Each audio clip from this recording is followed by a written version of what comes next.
Kalau nafsu mutmainnah, mau ada orang buka aurat, mau enggak, kita sibuk dengan diri kita, godul basor enggak pengaruh, enggak dosa. Maka dia enggak gampang marah, enggak gampang nyalain orang. Kan banyak kan begini, kenapa kamu ngeliatin perempuan itu? Gara-gara dia buka aurat, kamu juga punya kewajiban godul basor. Kan gitu. Dia yang dosa nyalain orang. Kan banyak begitu. Hah? Kalau nafsu mutmainnah udah, biar dia buka aurat, dia tetap aja diam aja mutmainnah. Kalau amarah bisu nggak ada nyari-nyari, nggak asik di sini, hijaban semua, sono di perapatan. Nah, amarah bisu, cari-cari, pemenuhan sah, lawama ya gitu, tengok kiri, tengok kanan, tengok kiri, tengok kanan.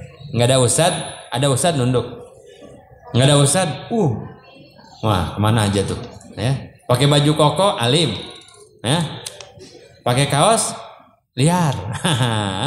Masih begitu. Gak apa-apa, proses ya.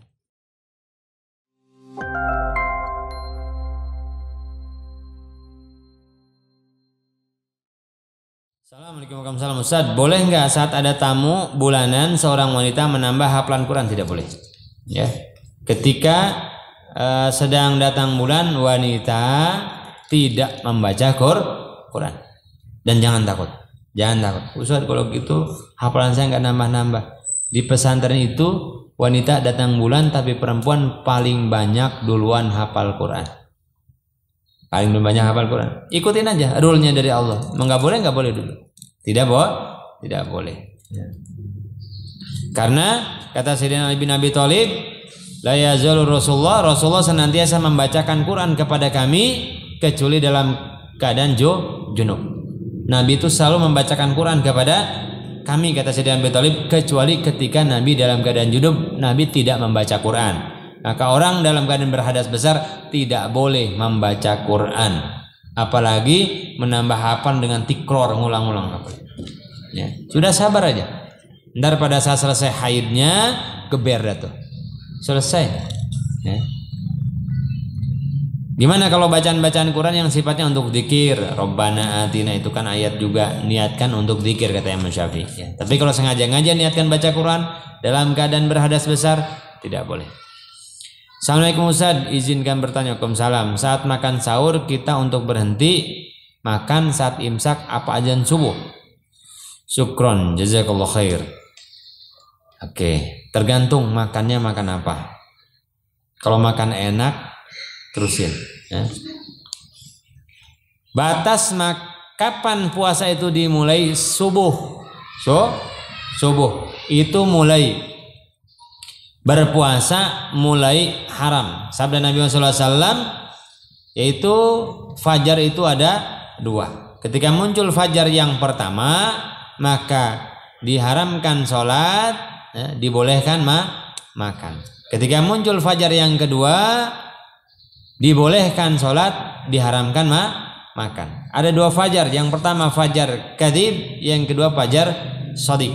Fajar shadiq ini waktu subuh, maka sudah boleh sholat subuh dan sudah tidak boleh makan bagi yang berpuasa. Startnya adalah subuh.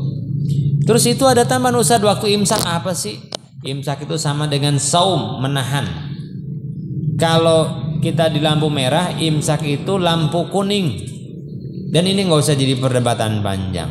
Imsak itu bukan puasa sendiri, cuman dulu akses informasi langka dan kehati-hatian orang tua kita kan repot kalau manisan udah ada di mulut, azan subuh, Allahu Akbar, mau diapain itu? Ya, dibuang saya, ditelan dirasa-rasa manis. Gimana ini? Nah, adalah imsak 5 menit atau 10 menit atau berapa menit sih biasanya? 5 menit ya? 10 ya? 10 sebelum subuh. Imsak itu masih boleh makan, masih boleh minum, tapi di zona hati-hati. Tidak ada dalam syariat, tidak ada. Cuman ini kearifan kebijakan orang tua kita. Karena nanti konsekuensinya kalau masih makan ternyata sudah masuk waktu subuh. Nah, kita makan aja, bapak kita pulang. Kamu ngapain masih makan aja? Orang bapak udah pulang sholat subuh. Ya, kita makan waktu subuh sudah masuk. Konsekuensinya apa? Hari itu kita tidak boleh makan seharian, namanya imsak, nahan diri, tapi tetap wajib dikodok. Tuh. Lah, daripada begitu, oke, 10 menit sebelum subuh imsak, tinggalin makan, tinggalin minum. Belum puasa belum? Ya, persiapan puasa subuh gitu. Jadi aslinya imsak itu masih boleh makan, masih boleh minum, cuman hati-hati. Assalamualaikum. Waalaikumsalam. Saya mau tanya, apakah menguncir rambut, mengkondek rambut dan menyanggul itu termasuk ke dalam jilbab punuk onta? Jilbab punuk onta, ya. Dan Nabi SAW, akhir zaman nanti akan ada wanita-wanita yang seperti punuk onta, yaitu mereka itu aslinya kasiatin ariatin, mereka pakaian tapi telanjang, membentuk aurat, ya, baik rambutnya maupun badannya maupun yang lainnya. Nih, makanya syaratnya wanita berhijab itu 3, tidak menampakkan aurat, tidak membentuk aurat, tidak menyerupai laki-laki pakaiannya. Udah 3 aja itu. Nah, yang kedua ini adalah tidak menampakkan, tidak membentuk aurat. Membentuk tuh begini tuh, sering saya bilang. Rambut pun ya kalau dikuncir, dikonde apa boleh buat. Rambutnya panjang bener, rambutnya rambut Rapunzel, ya panjang banget gitu ya. Begitu dikonde mau gimana? Ya mau seperti apa? Ditutupin masih ada jendol-jendolnya, nggak ada masalah, tidak ada masalah. Yang masalah itu kalau sengaja dibuat nih. Yang masalah itu kalau pakaian itu membentuk aurat, baik rambut, pundak, pinggul dan yang lainnya. Sudah pakai ketutup tapi kelihatan gagah perkasa gitu. Ya maka ini membentuk, nggak sah dia berhijabnya. Ya. Yang kedua adalah yang dimaksud dengan ini juga termasuk menyambung rambut biar ada sanggulnya. Rambutnya udah nggak ada, cuman disambung lagi biar kelihatan panjangnya, atau tadi apa tuh sanggulnya, dan itu yang nggak boleh. Bukan rambut sekarang kalau udah pakai kerudung bikin tuh ada. Saya pernah lihat ya, wallahualam saya pernah lihat. Itu sengaja cepol-cepolan begitu ditempelin di sini biar kelihatan kayak konde. Itu juga nggak boleh. Ya, termasuk nyambung rambut karena pengen kelihatan rambutnya panjang. Udah, kalau dikuncir segala macam ditumpuk begini masih kelihatan, masih berbentuk, ya nggak ada masalah, itu tidak termasuk wanita punuk onta. Yang termasuk adalah kasiatin ariatin, berpakaian tapi telanjang tadi, membentuk aurat yang nggak boleh. Assalamualaikum Ustaz. Waalaikumsalam. Bolehkah kalau saya cemburu, Masya Allah, terhadap saudara tiri saya, karena saudara tiri saya lebih dekat dengan ayah kandung saya dibanding saya selaku anak kandungnya? Cemburu itu sifat manusia. Boleh, tapi ya, tidak destruktif, ya, tidak kemudian akhirnya berbuat sesuatu yang negatif. Cemburu itu kerjaan hati. Siti Aisyah cemburu nggak? Cemburu. Ya. Kalau hanya sebatas cemburu, ya kenapa ya saudara tiri dekat sama ayah kandung saya gitu. Ayah kandung harusnya dekat sama kitanya, kali kurang ngurut, kitanya kali kurang khidmah. Cemburu boleh, tapi tidak boleh kalau sampai mendorong satu perbuatan negatif. Dosanya di perbuatan negatif itulah. Ya, kalau hanya cemburu dalam hati, gitu. Ya. Dan saudara itu ya sudah saudara, ya. Tidak ada dikotomi, ya, sudah saudara terkandung.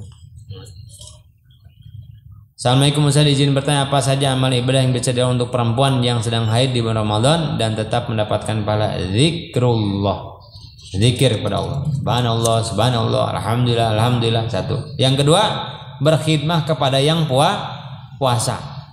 Ya. Begitu di rumah, bantu suami atau bantu keluarga. Pokoknya semuanya aman, nggak usah di dapur. Saya jangan di dapur karena saya dalam keadaan haid. Apa dalilnya? Man fattara shaiman.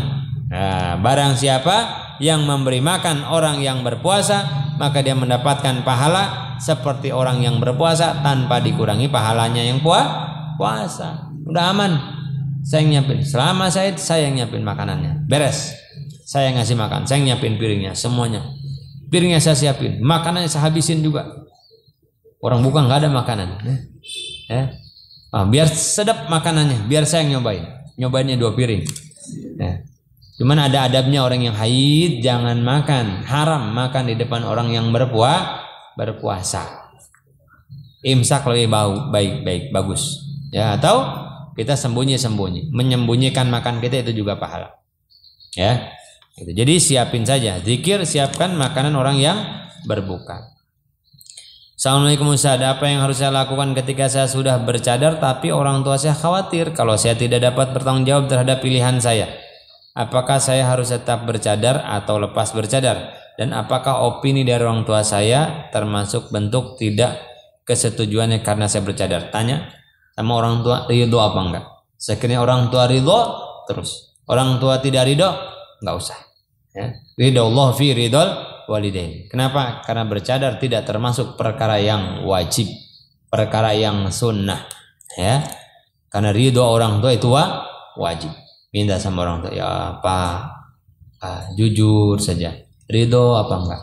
Kalau bapak ibu enggak ridho, saya buka, tapi saya tutup juga. Seminimal berarti kita jangan banyak keluar. Tapi kalau kita bapak ridho, ibu ridho, insya Allah saya senang menjalaninya. Gitu. Ingat kemarin ceritanya siapa? Bayi siapa? Bayi itu yang ketika sholat. Ketika dipanggil ibunya dia nggak jawab. Ini sunnah. Tetap harus jawab. Jurej, ya, Ki Jurej. Karena sebab apa? Ibunya manggil dia lagi sholat nggak ditemu. Ini juga gitu. Asalkan ridho orang tua. Orang tua ridho, lanjut pakai nikab. Orang tua nggak ridho, nggak usah. Tidak usah. Dan nggak usah tanya kenapa. Berarti tanggung jawab kita mengedukasi orang tua kita. Ya udah kalau bapak ibu enggak ridho, saya pakai nikab, saya pakai helm aja lah mana-mana. Beres. Nah, ya udah nak, kamu pakai nikab aja daripada pakai helm, ketamanya kan gitu. Ya, Bismillah. Komunikasikan dengan baik. Ya, komunikasikan dengan baik, insya Allah baik hasilnya. Assalamualaikum Ustaz, saya mau tanya apakah ada perbedaan dalam melawan sujud antara laki-laki dan wanita? Ada.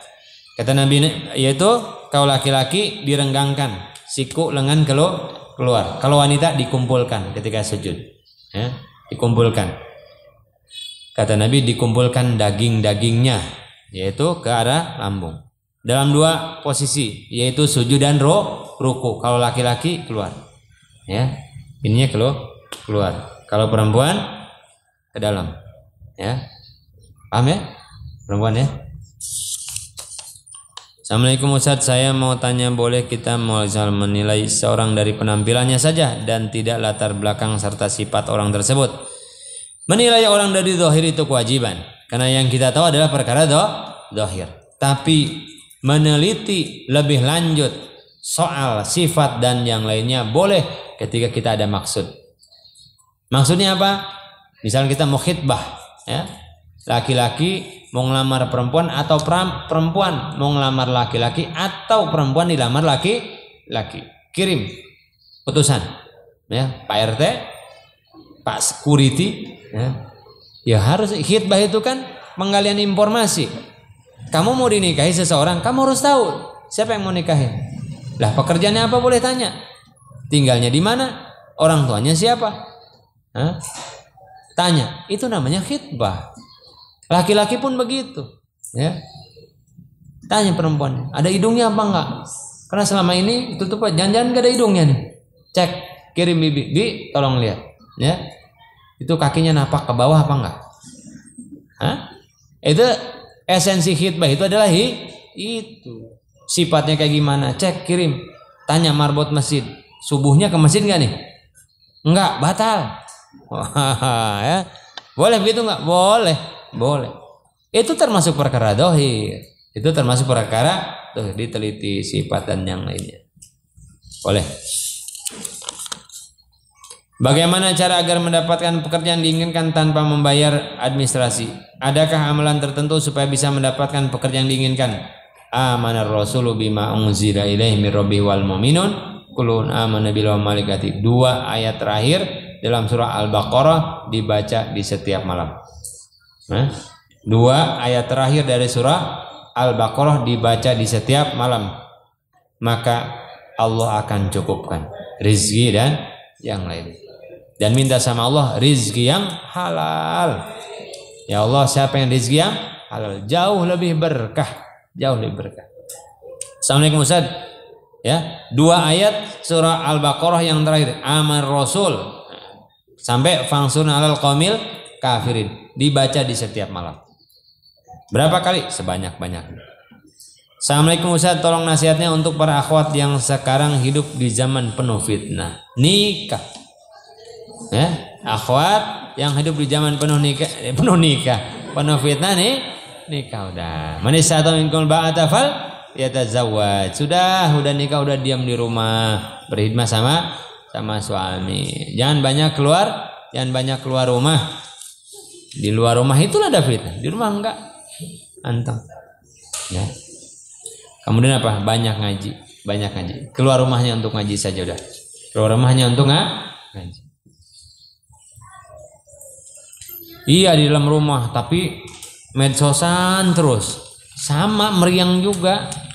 Udah diam dalam di rumah itu dikit baca Quran. Assalamualaikum Ustaz, perempuan yang tidak menutup aurat apakah dia termasuk hal yang membatalkan puasa untuk seorang laki-laki? Tergantung. Ya, laki-lakinya ngeliatin apa enggak? Ini wanita terbuka auratnya, laki-lakinya enggak ngeliatin, enggak ngaruh. Masalahnya wanita buka auratnya, laki-laki ngeliatin, dua-duanya dosa. Lah, jangan nyalain perempuan terus, laki-laki juga salah. Karena wanita disuruh menutup aurat, laki-laki disuruh ghaddul basar, menjaga pandangan. Wanita buka tokonya, laki-laki datang, dua-duanya dosa. Lah biar wanita buka aurat kayak gimana juga kalau laki-lakinya ghaddul basar diam aja begini. Ya. Enggak dosa laki-laki, yang dosa perempuan. Masing-masing Mas dengan kaplingannya. Kaplingan laki-laki ghaddul basar. Kaplingan perempuan tutup aurat. Laki-laki juga tutup aurat, perempuan ghaddul basar. Jadi dua-duanya itu berserikat dalam dosa. Iya kan? Biar wanitanya gede-gede gimana, laki-lakinya soleh mah diam aja. Lirik dikit aja diam lagi. Peci mah pakai peci ya. Itu. Jadi dua-dua dengan dosanya masing-masing. Ya. Nggak fair laki-laki. Gara-gara dia buka aurat. Jadi saya pengen lihat kamu juga punya kewajiban untuk menjaga pandangan. Apa yang hilang? Apa batal puasanya? Puasanya mah nggak batal. Pahalanya yang batal. Nggak usah dikodok. Aduh Ustaz, kodok saya 30 hari. Kenapa? Itu lihat yang begitulah. Ya. Yang di mall itu Ustaz. Kamu berapa hari ke mall? Tiap hari ke mall. Waduh kacau. Ya, pahalanya yang batal. Umat Islam di dunia ini laki-laki atau perempuan diperintahkan untuk menutup aurat. Lalu kenapa pada hari kebangkitan semuanya telanjang? Semuanya telanjang itu untuk menunjukkan bahwa saat itu, ya, saat di yaumil kiamah itulah yang ada cuman kita dengan Allah Subhanahu wa taala, tidak ada yang lain. Tidak yang tutup. Karena kecenderungannya. Jadi bukan hanya telanjang ya. Bukan hanya telanjang di padang mahsyar itu. Tidak ada gunung, tidak ada belokan, tidak ada lubang, tidak ada sesuatu yang sifatnya orang bisa sembunyi. Dan pakaian itu sesuatu yang biasa orang pakai, gunakan untuk sembunyi. Gini, ini kan soal padang mahsyar ya. Orang digiring padang mahsyar, katanya telanjang. Iya, bukan hanya telanjang. Itu nggak ada bukit, orang bisa ngumpet. Nggak ada belokan, orang bisa ngumpet. Nggak ada jurang, nggak ada lubang, orang bisa ngumpet. Saat itu juga tidak ada pakaian, orang bisa ngumpet. Nggak ada. Langsung kelihatan datar semuanya. Ustaz nggak malu? Siti Aisyah pernah nanya, Ustaz nggak malu? Kagak ada rasa malu, boro-boro mikirin. Yaitu saat itu orang semua dalam kepanikan. Jadi nggak usah pikir. Ya. Ustaz, bagaimana cara melihat keseriusan laki-laki yang berencana ta'aruf dan melamar? Datang ke rumah apa enggak? Kalau cuman WA gombal, WA mulu, sudah makan belum? Pagi begitu, siang begitu. Kalau memang serius, datanglah ke rumah. Kalau mau tahu tentang aku, khitbahlah aku. Waduh, kupinang kau dengan bismillah. Bismillah doang. Kulhu. Kayaknya ngeliat serius itu serius. Buat apa? Hubungan laki-laki perempuan ke jenjang pernikahan. Kalau ada laki-laki sudah makan belum pagi? Kalau makan itu urusan aku. Kapan kau mau menikahi aku? Waduh, langsung. Permisi, wassalamualaikum warahmatullahi wabarakatuh. Bila taufiq wal hidayah ya. Udah begitu aja. Ini laki-laki ciut. Kalau laki-laki ciut ditantangin nikah nggak serius, nggak serius. Itu main-main tuh. Paling top juga ngajak ke Cipes doang, cetek gitu. Ini udah. Ya udah, nikah kapan? Datang orang tua, gitu. Beres ya. Konkret aja. Assalamualaikum Pak, mohon penjelasan mengenai 3 jenis nafsu. Waduh, nafsu mutmainnah, nafsu lawamah, nafsu ammarah bis-su'. Nafsu mutmainnah, nafsu yang sudah ditenangkan. Nafsu yang sudah ditenangkan. Nafsu yang sudah tunduk kepada akal dan iman, itu nafsu mutmainnah, udah tenang. Udah nggak bergejolak, ya. Udah nggak emosian mulu, nggak penasaran mulu, nggak dunia mulu, nafsu mutmainnah. Nafsu ammarah bis-su' ada nafsu yang membawa kita, kebanyakan masih dominan nafsu, membuat kita ammarah, memerintah kepada perbuatan-perbuatan buruk, marah mulu, penasaran mulu, ya, ngajak memenuhi syahwat terus, pandangan mata tak terjaga, ammarah bis-su', liar, nafsu yang liar. Dididiknya dengan apa nafsu itu? Bis-shaum, dengan puasa. Itu mendidik nafsu. Lawamah masih ombang-ambing, terombang-ambing. Kadang oke, kadang enggak, kadang oke, kadang enggak. Kalau sudah mutmainah sudah tenang. Tadi. Udah enggak lagi bergantung kepada orang tadi. Kalau sudah mutmainah itu mau perempuan buka aurat dan yang lain, dia udah tenang aja deh. Ya. Kalau lawamah itu masih tengok kiri. Ada yang lihat enggak ya? Ustaz enggak lihat Kalau ammarah bisu enggak disuruh melotot. Itu. Kira-kira contohnya kayak gitu. Kalau ammarah bisu, nih contohnya nyambung dengan pertanyaan tadi ya, soal wanita membuka aurat. Kalau nafsu mutmainnah, mau ada orang buka aurat, mau enggak, kita sibuk dengan diri kita, godul basor, enggak pengaruh, enggak dosa. Maka dia enggak gampang marah, enggak gampang nyalain orang.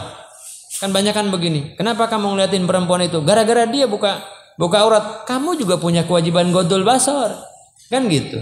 Dia yang dosa nyalain orang, kan banyak begitu. Kalau nafsu mutmainnah udah, biar dia buka aurat, dia tetap aja diam aja, mutmainnah.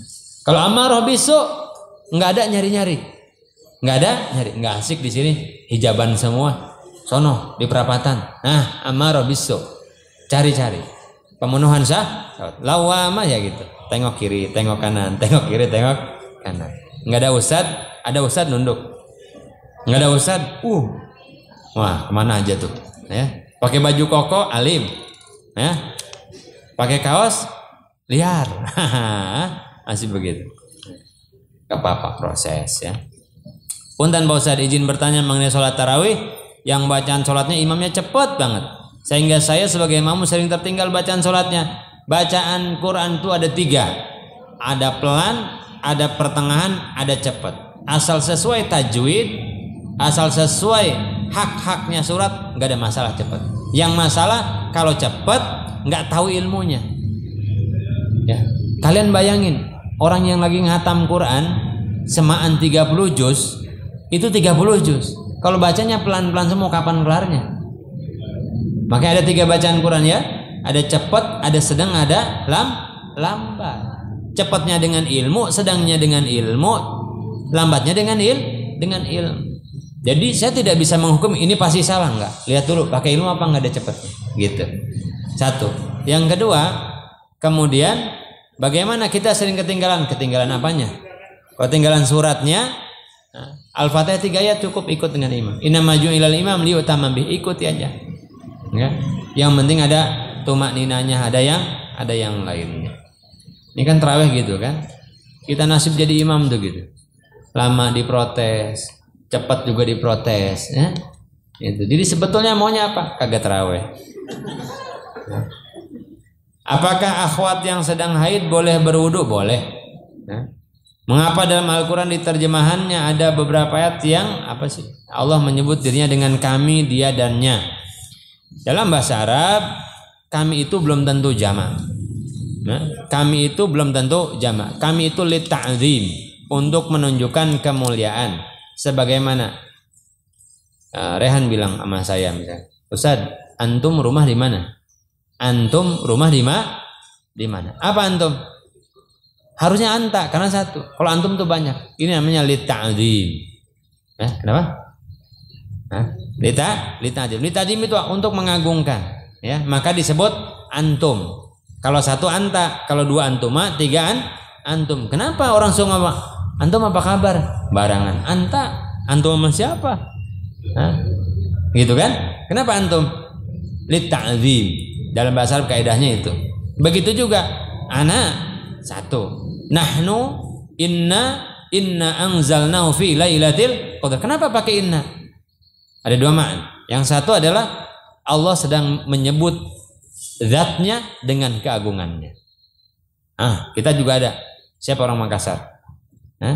Siapa orang? Ada orang Makassar? Ada. Orang Makassar bilang, kami dari mana? Kami dari mana? Saya ditanya, kami dari mana? Ya nggak tahu, kamu dari mana kan gitu. Ya. Maksud kami itu adalah kita ini dari mana? Maksudnya Anda dari mana? Tapi pakai kami. Ini kan bahasa. Ya. Kalau soal bahasa Arab tanya sama orang Arab, kenapa begitu? Lit'adzim. Ya coba tanya orang Makassar. Kami dari mana? Kami. Situ aja kali kan gitu ya. Nah itu. Ya jadi kenapa pakai inna kepada dia dan nyalit ta'zim ya untuk menunjukkan keagungan. Satu yang kedua, dalam proses turunnya Al-Quran karena tidak Allah sendiri, ada Jibril ya, ada Jibril yang menyampaikan kepada Nabi Muhammad, maka pakai inna. Apa yang dilakukan? 5:30. Apa yang dilakukan saat merasa sudah memiliki rasa kepada lawan jenis dan merasa belum siap menikah? Nikah aja. Nikah ya, hidup nikah ya. Dah memampukan, Allah akan mampukan ya. Yang penting ridho orang tua. Jangan kaul ustadz ini dipakai dalil. Kita kabur aja neng. Kata ustadz kayak udah biarin orang tua, enggak. Tetap ridho orang tua. Kemudian apa? Kerja dong. Manisatu minkumul ba'ata fal yatazawwaj ya. Mampukan diri dong. Gitu. Terus pertanyaannya, sudah memiliki rasa? Rasa apa? Barbeque. Assalamualaikum Ustaz. Kalau tidur katanya kita diikat dengan 3 ikatan oleh setan, dan untuk melepas ikatan yang ketiga itu yaitu dengan sholat. Bagaimana dengan akhwat yang sedang haid? Zikir. Baca zikir. Mau tidur itu tetap doa-doa mah boleh neng ya. Bismika Allahumma ya bismika amut boleh. Baca ayat kursi boleh enggak? Boleh. Karena zikir ya. Orang yang baca ayat kursi itu Allah kirimkan malaikat hafadzah sama dia. Nah, sehingga tidak diganggu oleh setan. Nih, saya kasih lagi tadi apa tadi? Pengen rezeki cukup, amanar rasul bima unzila ilaihi mir rabbih wal mu'min, setiap malam. Termasuk yang tadi yang kayaknya ngebet mau nikah tuh. Ya. Banyak-banyak zikir pendatang rezeki. Yang kedua adalah biar enggak diganggu setan malam-malam, sebelum tidur baca ayat kursi. Ya. Ada dalam kitab Riyadhus Shalihin. Bab keutamaan surat-surat, lihat tuh, ada. Soal siapa orang yang malam hari baca ayat kursi, maka tidak akan diganggu oleh setan. Kata siapa? Kata setan sendiri. Benar. Karena hadis itu Abu Hurairah menceritakan kepada Nabi, ya, yang bilang setan. Tapi ditetapkan oleh Nabi Muhammad SAW kebenaran itu, bukan kita percaya setan. Apa kata Nabi? Kali ini setan benar. Biasanya dia pendusta. Kali ini benar. Ya. Sebelum tidur baca ayat kursi. Entar nggak kena urep-urep ya, nggak kena yang lainnya ya. Wallahualam. Mudah-mudahan manfaatnya. Karena waktu yang membatasi, kurang lebih saya mohon maaf. Selamat berpuasa. Mudah-mudahan ditambahkan keberkahan dari Allah Subhanahu Wa Taala. hadanallahu wa iyyakum. Kita doa dulu deh. Al-Fatihah. A'udzubillahi minasyaitonir rajim. Bismillahirrahmanirrahim. Alhamdulillahirabbil alamin arrahmanir rahim. Maliki yaumiddin. Iyyaka na'budu wa iyyaka nasta'in. Ihdinas siratal ladzina an'amta 'alaihim ghairil maghdubi 'alaihim. Amin ya Allah. Allahumma ja'al jam'ana hada jam'an mubarakan wa ja'al tafarruqana min ba'dina hada tafarruqan ma'suman. Allahumma ja'alna wa auladana wa azwajana wa asifana wa ahbabana wa talamidana wa talamidatina min ibadika sholihin wa min ibadika syakirin wa min ibadika sabirin wa min ibadika muttaqin wa min ahli al-Qur'anil karim wa min ahli jannatika jannatin na'im. Rabbana atina fid dunya hasanah wa fil akhirati hasanah wa qina adzabannar. Alhamdulillahirabbil alamin. Ingat PR dari saya, di data fakir, miskin, dua apa mau saya zakat yang ada di dekat rumah kalian sendiri. Kalau ada boleh kasih sama Rehan sama Ustadz Manan ya, datanya dulu ya. Dan punya pekerjaan kita nanti tanggal 10 Muharram. Saya pengen kita juga sama-sama menyelenggarakan santunan akbar Muharram tanggal 10. Saya pengen yang muda nih, yang punya tenaga banyak ya. Insya Allah berkah dari ngurusin yatim dimudahkan nikahnya. Amin. Enggak amin? Kudu dipaksa aja amin doang ya. Akhirul kalam billahi taufiq wal hidayah. Assalamualaikum warahmatullahi wabarakatuh.